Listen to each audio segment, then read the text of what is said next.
Can a 58-year-old world champion, legendary arm wrestler, beat a young Kazakhstani Asian champion?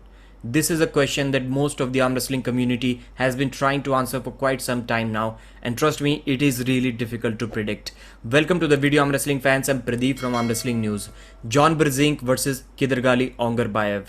USA versus Kazakhstan. West versus East. This is going to be one of the most exciting matches on the night of August 6th. I will not feel hesitant at all while saying that this can be the match of the night. This is the amount of potential this match holds, and again, really difficult to predict. And Jon Brzezinski is the favorite in the polls as expected, but anything can happen in this match. Let's start with the physical stats of the athletes. Jon Brzezinski is 58 years old now. He's about 6'1", used to be 6'2", 107 kilos, 44 centimeter biceps and 40 centimeter forearms. And Kidargali Ongarbayev, about the same height, about the same weight, 105 kilos, 44 centimeter arm, forearm 37 centimeter. Ongarbayev is a young arm wrestler, 27 years old only, but he has been arm wrestling for 17 years already. Yes, he has been arm wrestling since he was 10 years old in Kazakhstan, Shardara. This is how much experience this young gun holds. Let's talk about their previous super matches.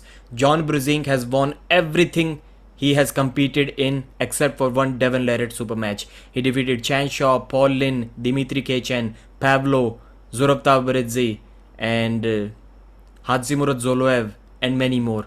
So this is how dominant Jon is even at 57-58 years old. Ongarbayev has not competed in many super matches.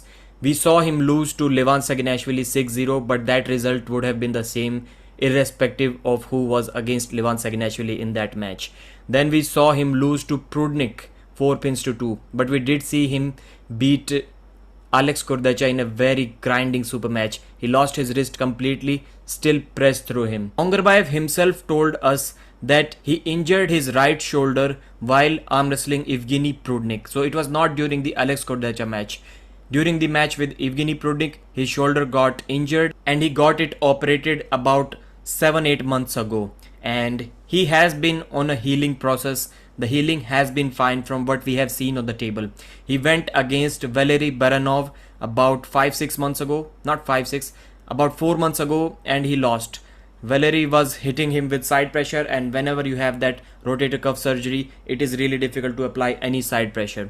So Ongarbayev lost. But about a month ago, he made a comeback, and this time he defeated Valery Baranov very easily, very convincingly. So this shows that he's already making a comeback, and he did say that he's going to be 100% by the time he ends up arm wrestling Jon Brzezinski.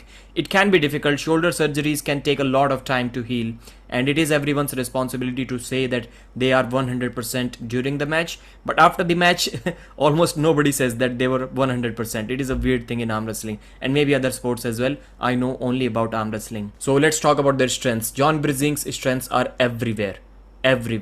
And if we talk about strengths of Kidargali Ongarbayev, top roll and evil speed. He's really fast. Weakness.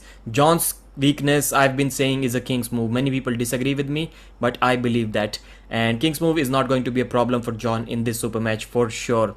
Kidargali Ongarbayev's weakness, I cannot find any clear weakness in his game, but I do believe after that shoulder surgery, if Ongarbayev loses his wrist, pressing through like he did against Kurdacha, or even applying side pressure while his pronation is still intact but his wrist is lost, side pressure like this, that may also be a problem.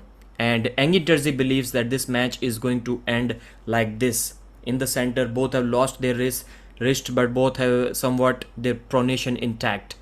And in this position, I will favor Jon Brzezinski heavily just because of that shoulder surgery. And it is a weird thing in arm wrestling. Only Jon Brzezinski can do that. About 2 years ago, when we were talking about top 8, not 2, 3 years ago, top 8 2019, 95 kg.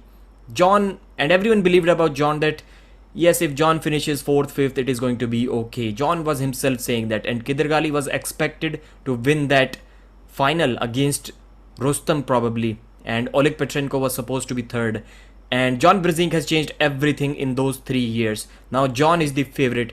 heavy favorite against Ongarbayev. Only John Brzezinski can do that. So there are many indicators that leads us to believe that John Brzezinski is going to win this super match. Kidargali Ongarbayev is really fast, but we have seen how good John Brzezinski is at negating the speed of his opponents. John may not be fast himself, but he's really good at catching people and kind of showing us that the opponent is not really fast when in fact they are fast. John is very good at negating the speed of the opponents.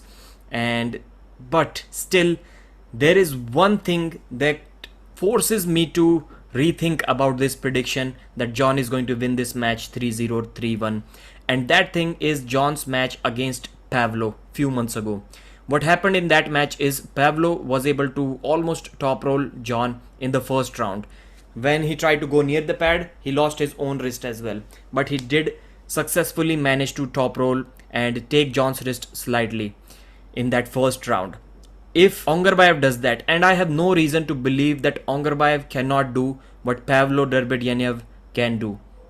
So you guys can also think about it maybe. If Pavlo can top roll John, why can't Ongarbayev do that? This is a big question. And if Ongarbayev ends up taking John in that position, there is no coming back for John Brzezinski. I can almost assure you that if Ongarbayev takes John's wrist, John is not going to do what he did to Pavlo, what he did to other guys, Dimitri Kechen. He's not going to do that to Ongarbayev for sure. So I'm very doubtful. Still, I'm going to go with 3-2 John Brzezinski, but don't be surprised at all if I end up changing my prediction when I see those two athletes on August of 6th of August. My bad. Subscribe to the channel. Thank you. Share this with someone who thinks like you, and I'll see you again with the live commentary or video, whatever the time schedule when you're watching this video is. So thank you again. Bye.